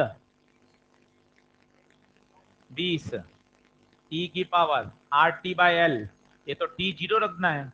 टी जीरो कहां से समझ में आया, इनिशियल टी बराबर 0, ई की पावर 0 1 होता है, 5/20, 1/4, 1/4 मतलब 0.25 एम्पियर पर सेकेंड।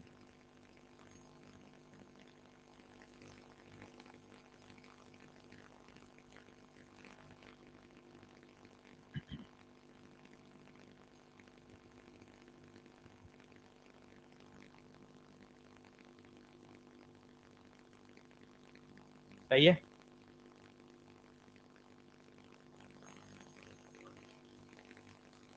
अब सेल्फ इंडक्शन कल चालू हुआ, 16 सवाल कर ले देखो।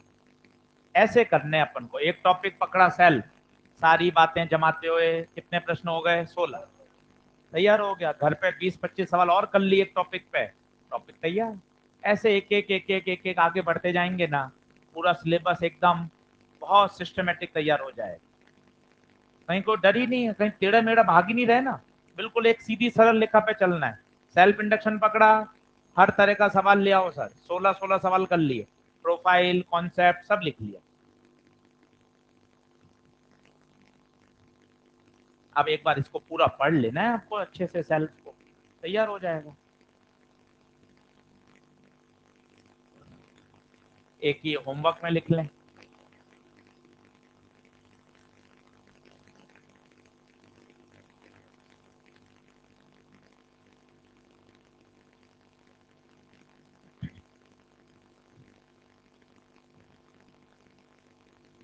अब क्या है, पूछा तो जस्ट आफ्टर ही है। जस्ट आफ्टर मतलब टी बराबर 0, टी बराबर 0 पर इंडक्टर ओपन हो जाता है, इंडक्टर ओपन हो जाता है। अब क्या दिखने में डरावना है, पर देखो जब इंडक्टर ओपन हो जाएगा भाइयों, तो ये वाली करंट तो 0 ही हो जाएगी ना। पूछने के अंदाज निराले होते हैं। अब आप देखना, ये I1 है, ये I3 है। अब खुद बताओ I3 तो कितना, क्यों 0 क्यों, उसमें तो करंट ही नहीं जाएगी। जब इसमें 0 है तो जो करंट ये है वही तो ये होगी। इसका मतलब दो कंक्लूजन तो बगैर करे आ गए, I1 बराबर I2 और I3 बराबर 0। दिखने में लग रहा है यार 3 करंट है, किरचॉफ लॉ लगाएंगे। मैं आपको कह रहा हूं ना भाई, 10वीं क्लास का सवाल बनेगा, 10वीं क्लास का। इंडक्टर हटते ही काम खत्म ना, इंडक्टर हट गया तो यहां तो करंट जाएगी ही नहीं। अब आप सोचिए I3 0 होना चाहिए। अब बगैर करे सवाल हो गया, ये देखो आप, सॉल्व ही नहीं करना पड़ा। I3 0 होना चाहिए, ये कटा ये कटा, I1 I2 बराबर होने चाहिए। दिखने में ऐसा लग रहा है बहुत कठिन होगा, इसलिए जो सामान्य जनता छोड़ती है उस पर ज्यादा फोकस करो। ये हुआ, ऑप्टिकल इंस्ट्रूमेंट हुआ, रेडियो एक्टिविटी हुआ, ये बच्चे इस पे भागते हैं। डाई पैरा फेरो हुआ, अर्थ मैग्नेटिज्म हुआ, इन पे तो ज्यादा मेहनत करो। ये तो ऐसे आने चाहिए बिल्कुल सर, क्रिस्टल क्लियर। पोटेंशियोमीटर है, मेजरिंग इंस्ट्रूमेंट है, इन पे बढ़िया मेहनत करो। अब I3 तो जीरो हो गया क्योंकि उसमें तो जाएगी नहीं। I1 I2 आप चाहें तो घर पर फ्री हो तो वैल्यू भी निकाल लेना, मुझे जरूरत नहीं लग रही क्योंकि ऑप्शन में मैच कर रहा है वो। आप फ्री हो, समय आपके पास है, घर बैठ के आप वैल्यू भी निकालिएगा। मुझे आवश्यकता नहीं पड़ रही, काम चल रहा है मेरा, तो सेकंड ऑप्शन आ गया।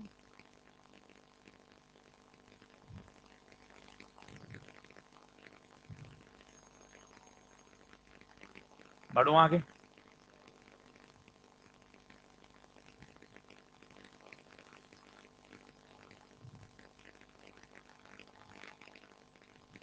आज सेल्फ इंडक्शन पढ़ लेना पूरा, पढ़ो ही नहीं तो मजा ही नहीं आएगा।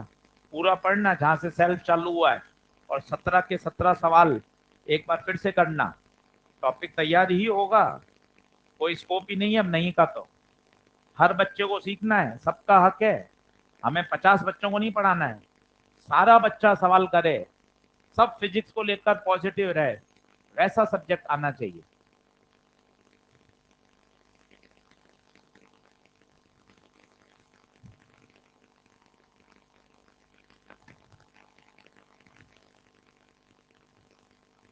पढ़ो, नीचे लिखिए। ये तो था ग्रोथ, अब इसी का केस 2 लिखिए। आरएल सर्किट का case 2, decay of current. Solve भी कर सकते हैं। R1 + R2 कितना हो गया, 3, 10/3, 3.33। मौखिक ही हो रहा है, ये दोनों सीरीज में हो जाएंगे। 3 ओम हो गया, 10/3, 3.3।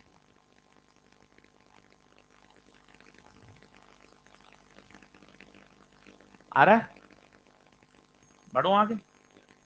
चलो अब लिखो, आरएल सर्किट का ही केस 2,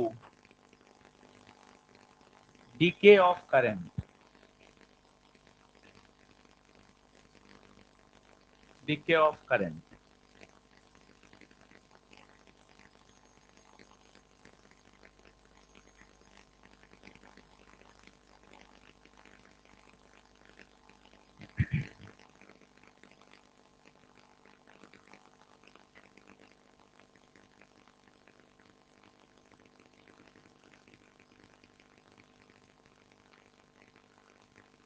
चलो एक बार सभी लोग बोर्ड पे देखो, 2 मिनट समझ लो फिर हो जाएगा।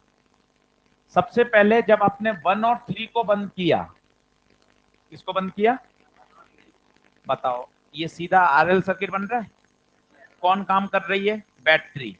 बैटरी आते ही बैटरी सर्किट में करंट को बढ़ाएगी, इसे कहा जाता है ग्रोथ ऑफ करंट। क्या कहा जाता है, जो अभी आप पढ़ के आए हो, 7 सवाल करके आए हो। काफी समय बाद सर्किट में करंट कितनी हो जाएगी, I0, सेचुरेट हो जाएगी। अब आपने क्या किया भाइयों, ये बंद कर दिया स्विच को, खत्म, और इसको जोड़ दिया। अब बताइए क्या होगा, क्या बैटरी सर्किट से आउट हो गई, क्या बैटरी का कोई रोल, पर करंट तो I0 है। अब ये I0 क्या होगा, धीरे धीरे कम होती जाएगी। क्यों सर कम क्यों हो जाएगी, ये भाई रेजिस्टेंस बैठा है ना, जैसे जैसे करंट इसमें फ्लो होती जाएगी, रेजिस्टेंस हीट डिसिपेट करेगा। 10वीं class, joule heating effect of current, I²RT। तो लगातार हीटिंग इफेक्ट से एनर्जी धीरे धीरे धीरे धीरे खर्च होती जाएगी, सर्किट में करंट की वैल्यू कम होती जाएगी, और वो जो वैल्यू आती है उसका फॉर्मूला होता है I बराबर आई नॉट ई की power minus R T by L. बेटा ये ग्रोथ है या डीके है? क्यों डीके क्यों है, समझ में आ रहा है? क्योंकि सर्किट में करंट का वैल्यू लगातार कम होता जाएगा। कौन खर्च कर रहा है एनर्जी? रजिस्टर। करंट लगातार ड्रॉप होती जाएगी, इसे कहा जाता है डीके, डीके ऑफ करंट। फॉर्मूले में हल्का सा परिवर्तन आया है, 1 माइनस ई ना होकर केवल ई है। किरचॉफ लॉ लगा के इसका डेरिवेशन किया जा सकता है, हर बुक में उपलब्ध है, और कुछ उससे ज़्यादा सीखने को नहीं मिल रहा, इसलिए हम डेरिवेशन में नहीं जा रहे हैं। किरचॉफ लॉ लगा के आप डिराइव कर सकते हो। धीरे धीरे सर्किट में करंट कम होती जाएगी। एल डिक्रीज नहीं हो रहा, एल तो कांस्टेंट है, आई डिक्रीज हो रहा है, बिल्कुल करेगा, पर वो ऐसा नहीं है कि उसको मेंटेन रख पाएगा। मेन करंट तो लगातार क्या होती जाएगी, कम होती जाएगी।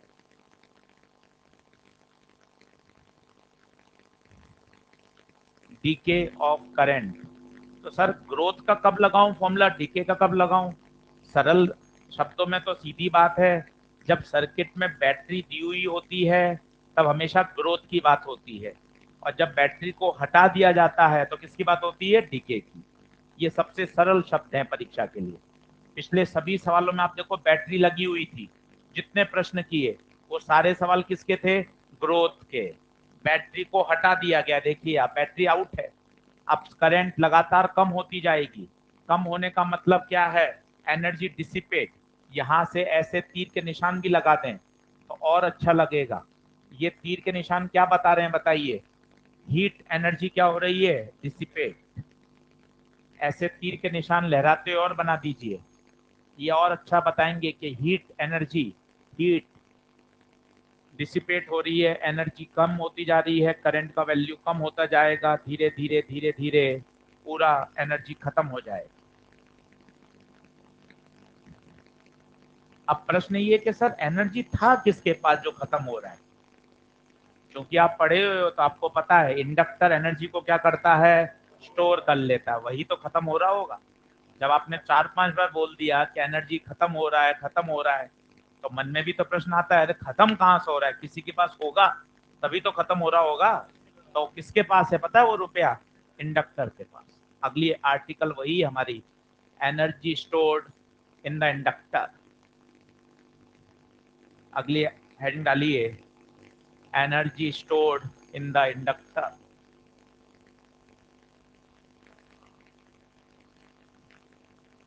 ये क्या है, अच्छा ठीक है, जरूरत नहीं थी उसकी, लिखें energy stored in the inductor. हाँ जी, फॉर्मूला बताइए, हाफ एल आई स्क्वायर। रटा हुआ तो आपको बिल्कुल सही है, और ये स्टोर हुई क्यों, उसके पीछे थोड़ी सी फिजिक्स सुन लेंगे तो मजा आ जाएगा। देखिए एनर्जी स्टोर सभी को याद है, हाफ एल आई स्क्वायर। छोटे छोटे फॉर्मूले हैं पर इंफॉर्मेशन याद होनी चाहिए। इस साल 2023 में बच्चों इसी पर क्वेश्चन था, सीधा formula base, energy stored in the inductor, energy stored in the inductor half L I square. कभी कभार ये पूछा जाता है एनर्जी किस फॉर्म में स्टोर होती है, आंसर है in the form of magnetic field. Magnetic field के रूप में एनर्जी स्टोर होती है, ये भी पूछा जा चुका है। जबकि कैपेसिटर में आपको याद हो तो इलेक्ट्रिक फील्ड में होती है। यही एक टर्म और आता है, ईएम वेव में पढ़ेंगे, पर यही लिख लें तो मजा है, एनर्जी डेंसिटी, जिसे बोलते हैं एनर्जी पर यूनिट वॉल्यूम। किसी को याद हो एनर्जी डेंसिटी का formula, V square by 2 mu. Derive भी कर सकते हैं, बाकी तो पूरा का पूरा ईएम वेव में आएगा, फिर भी यहाँ लिखा दिया जानकारी के लिए।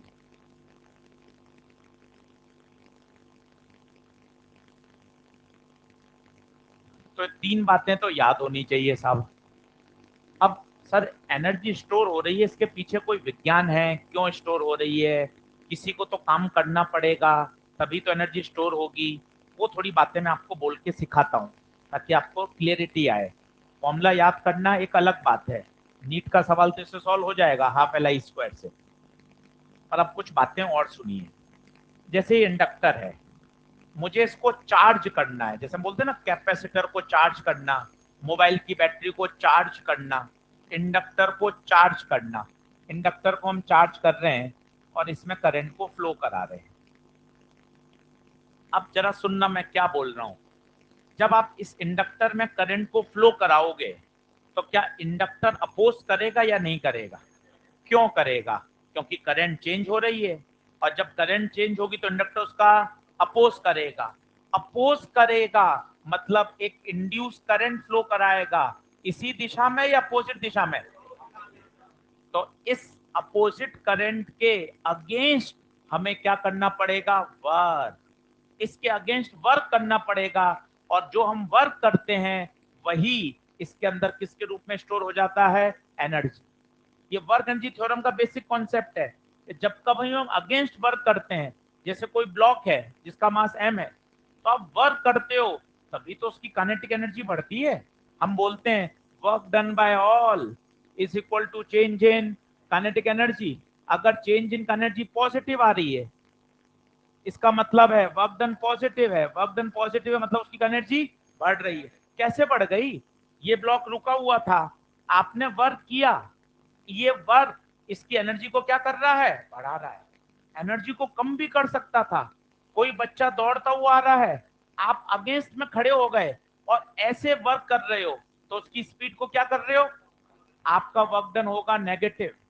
मान लो लड़का दौड़ता हो जा रहा है साइकिल पर, आपने पीछे से और उसको सपोर्ट कर दिया, धक्का दे दिया, अब आपका वर्क डन क्या है? क्योंकि आपने उसकी ब्लॉक की काइनेटिक एनर्जी को बढ़ा दिया। तो अगर आप अगेंस्ट वर्क करते हो तो एनर्जी सिस्टम की स्टोर हो जाती है, उसकी एनर्जी को क्या कर देती है? बढ़ा देती है। तो डिपेंड करता है कि पॉजिटिव वर्क है या, अगर आप अगेंस्ट वर्क कर रहे हो मतलब आपके द्वारा किया गया वर्क डन उसकी एनर्जी के रूप में क्या हो रहा है? स्टोर हो रहा है। स्टोर हो रहा है, और वही आंसर आएगा किससे? ½ Li²। याद होना चाहिए। इस पे एक सवाल एक और बना हो गया है, इंडक्टर का किससे कंपैरिजन हो सकता है? उत्तर है इंडक्टर का इनर्शिया से कंपैरिजन होता है।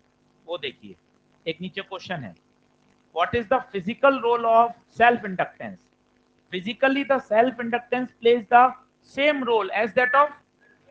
अब आप कहोगे इनर्शिया क्या होता है? इनर्शिया वही 8वीं 9वीं 10वीं वाला, ब्लॉक का मास।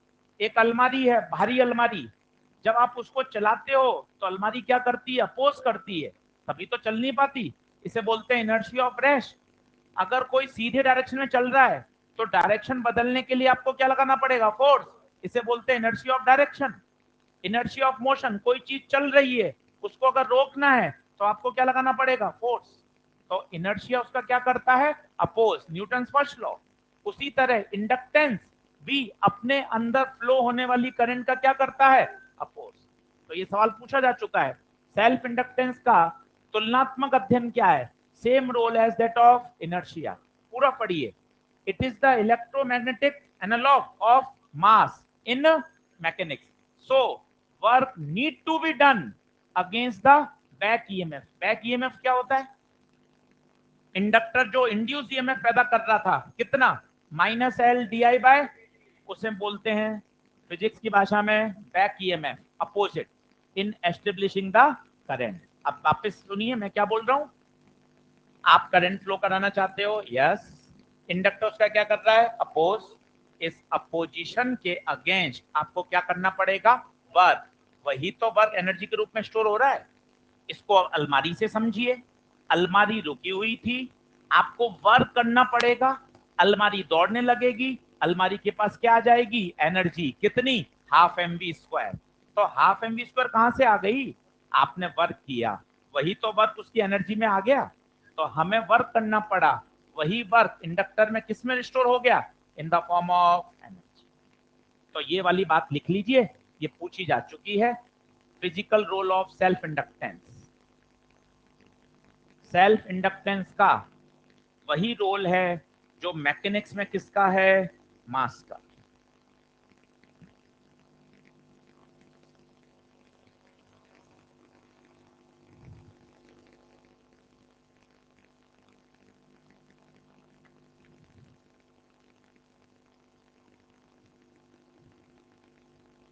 इसका मतलब क्या है, हमें बैक ईएमएफ के अगेंस्ट क्या करना पड़ेगा वर्क। बैक ईएमएफ का मतलब है जो अपोजिट करंट आ रही है, कौन सी अपोजिट करंट आ रही है, इंड्यूस करंट, लेंज लॉ वाली, उसके अगेंस्ट हमें अपनी करंट को एस्टेब्लिश करने के लिए क्या करना पड़ेगा, वर्क। वही वर्क उसकी एनर्जी के रूप में जाके क्या हो जाएगा। आप अलमारी से समझिए, ये बात कठिन लग रही हो तो तभी तो उसने कहा इनर्शिया से इसकी तुलना करिए। अलमारी रुकी हुई है, अब आप फोर्स लगा रहे हैं, अलमारी अपोज कर रही है सपोर्ट कर रही है, अपोज कर रही है, चल कहां रही है भाई वो इसे कहते हैं इनर्शिया ऑफ रेस्ट। रुकी हुई चीजें रुकी रहना पसंद करेंगी, जो चीजें चल रही हैं वो चलते रहना पसंद करेंगी, अनटिल अनलेस जब तक कोई इस पे एक्सटर्नल फोर्स ना लगाया जाए। Newton first law, law of inertia. Same inductor के अंदर जब भी आप करंट फ्लो कराते हो तो इंडक्टर उस चेंज इन करंट का क्या करता है, अपोज। पर आपको जबरदस्ती अपनी करंट को एस्टेब्लिश करना है कि आज तो इसमें 5 एम्पीयर करंट फ्लो करा के ही मानूंगा, तो आपको क्या करना पड़ेगा, वर्क। वही वर्क उसके अंदर एनर्जी के रूप में जाके स्टोर हो जाए।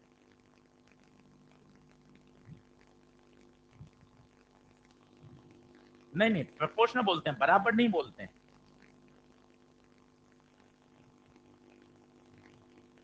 यहां से अभी संबंध नहीं है उसका, वो तो फ्रिक्शन है। हाँ। बढ़े क्या आगे, पन्ने पलट लो।